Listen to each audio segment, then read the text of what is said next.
Ithinta wonke umuntu, ithinta wena husband, ithinta wena wife, ithinta izingane, ithinta umndeni, ithinta everyone, everything eninayo ngoba phela lana nisuke ninohambo lwempilo. So yonke into iyathinteka. Ingane zothando, ingane ziyini, ingane zeza ngane emhlabeni. So if nina senihlukana noma mhlawumbe senineyinkinga ziyathinteka ngayo yonke futhi indlela. Futhi ngithi mina i-divorce iyayidestroya ingane kakhulu. Iyayidestroya kakhulu inokuxabana nazo inkinga enisuke nazo ziyabathinta abantwana, so ziyawuthinta umndeni. Ungakhohlwa ukuthi lana kusuke kumndeni ewu2. Mhlambe umndeni mhlambe wakakhoza nokanyezi ihlangene la. Angithi yaba into eyodwa. So uma sekuhlukwana manje lento isi-state sesibi kulemndeni ewu2.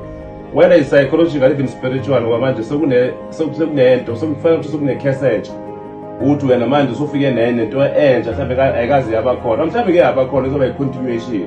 So kuyamela ukuthi uyibuze into before ungena kuyona ukuthi izokuthinta kanjani wena, izomthinta kanjani nomuntu wakade uphila naye, izoyithinta kanjani izingane, izothinta kanjani ama-finances, your career, everything. Yonke into nje iba upside down i-divorce.